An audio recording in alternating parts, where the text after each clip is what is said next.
तो देखिए ये हमारा फर्स्ट सवाल है। अगर आपसे ये पूछा जाता है कि ये हमारा डब्बा है, या डब्बे को अगर आपसे पूछा जाए कि इसको कहते क्या है, तो इसको बोला जाता है स्पेसमेन कहते हैं।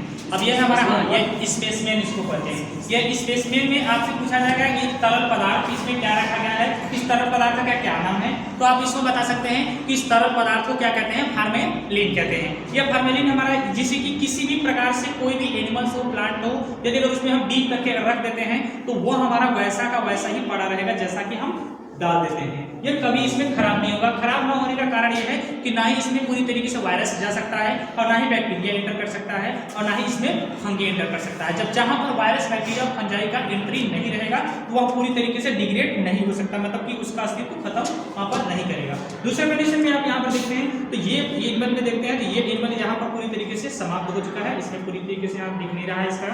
और ये आप देखते हैं तो यहाँ पर देखते हैं तो स्कैरिस देखते हैं तो स्कैरिस हमारा यही एनिमल है, जिसमें कि आप स्कैरिस में मेल स्कैरिस और फीमेल स्कैरिस देखते हैं। तो स्कैरिस के अंदर देखेंगे तो यहाँ पर जिसमें 24 टर्म आपको नजर आएगा, तो ये हमारा मेल और फीमेल स्कैरिस है।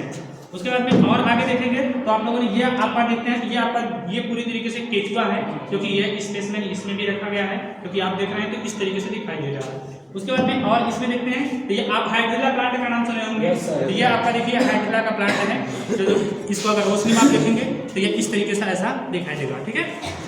उसके बाद में ये, हाँ, ये आपका हाइड्रिला प्लांट है।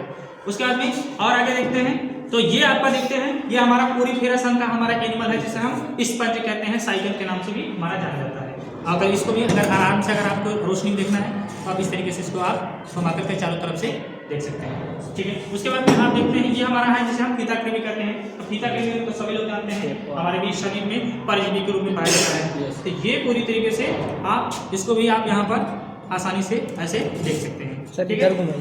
उसके बाद में नेक्स्ट में आपका यहाँ पर देखते हैं तो ये हमारा देखते हैं एनेलिडा संघ में पाया जाने वाला हमारा एक एनिमल है, जिसे हम नेरिस कहते हैं। नेरिस हमारा एक रात्रिचर प्राणी होता है, ठीक है, मतलब कि रात में ही ज्यादातर करके चलता है। क्या बोलते हैं इसको? ये हमारा पूरी तरीके से नेरिस, हाँ, इसका नाम है नेरिस। और ये आप देखते हैं तो ये आप देख रहे हैं तो ये हमारा टिड्डा है, जो कि पूरी तरीके से इसको तो आप लोग सभी लोग अच्छी तरीके से पहचानते होंगे, ठीक है। तो ये हमारा जो पूरी तरीके से यहाँ से लेकर के यहाँ तक हमारा स्पेसमेन था। उसके बाद में आपको यहाँ से लेकर के यहाँ तक में अगर देखा जाए तो ये आपको इसे कहते हैं जिसे हम सैफरेनिक सॉल्यूशन कहते हैं। ये हमारा सैफरेनिक सॉल्यूशन है। इस सैफरेनिक सॉल्यूशन का उपयोग हम तब करते हैं किसी भी चीज को रंजक बनाने के लिए, मतलब इसे रंग करने के लिए, कलर करने के लिए। जैसे कि हम अगर कोई भी स्टेम हुआ या रूप हुआ या किसी भी चीज को अगर हम देखना चाहते हैं तो उसमें बिना कलर का ट्रांसप्लांट ऐसे दिखेगा, तो ट्रांसप्लांट को हम कलर करने के लिए यहाँ पर हमारे दो कलर आते हैं। ये हमारा पिंक कलर का सैफरेनिन है, तो ये इस सैफरेनिन का उपयोग हम करते हैं। उसके बाद में हमारा दूसरा होता है जैसे आयोडीन सॉल्यूशन का सॉल्यूशन है। ये हमारा आयोडीन सॉल्यूशन जो कि हमें लैब में थोड़ा थोड़ा अगर इसका यूज होता है तो हम करेंगे, नहीं यूज होगा तो इसको वैसे का, ये हमारा आयोडीन सॉल्यूशन है, ठीक है, आयोडीन सॉल्यूशन। दूसरा हमारा है जिसे हम कहते हैं ये हमारा है ग्लिसरीन। तो ये हमारा ग्लिसरीन है। ग्लिसरीन का उपयोग आप तब करेंगे जब हमको कवर स्लिप को चिपकाना होगा स्लाइड के ऊपर, तब हम इसका उपयोग करेंगे, ठीक है। उसके बाद में ये हमारा है जिसे हम कहते हैं ऑर्गेनिक सॉल्वेंट। तो ऑर्गेनिक सॉल्वेंट हम तब उपयोग करते हैं जैसे किसी चीज को धुलना होता है, तो ये हमारा पूरी तरीके से देखिए ये हमारा ऑर्गेनिक सॉल्वेंट है, ठीक है।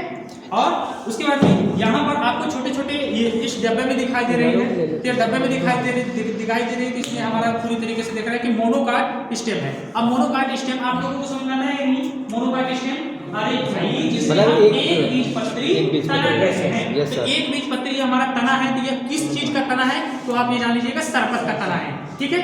या पूरी तरीके से, हाँ, ये सरपत का तना है। उसके बाद में और आप देखते हैं तो ये हमारा देखते हैं तो ये हमारा मोनोकाट रूट है। तो मोनोकाट ये हमारा रूट है। तो मोनोकाट रूट की अगर बात करते हैं कि ये हमारा किसका हो सकता है, तो ये हमारा पूरी तरीके से ये हमारा जड़ है। तो जड़ में भी हमारा किसका है, तो ये मोनोकाट है। तो मोनोकाट में जैसे कि एक बीजपत्री है, तो ये जैसे कि बजड़ा जानते हैं ना, बजड़ा के ऊपर जो जड़ निकला होता है, देखते हैं कितने बड़े बड़े, तो यही उसी चीज को यहाँ पर हमको काट करके आपको दिखाया जा रहा है, जो कि आप इसको देखेंगे, ठीक है।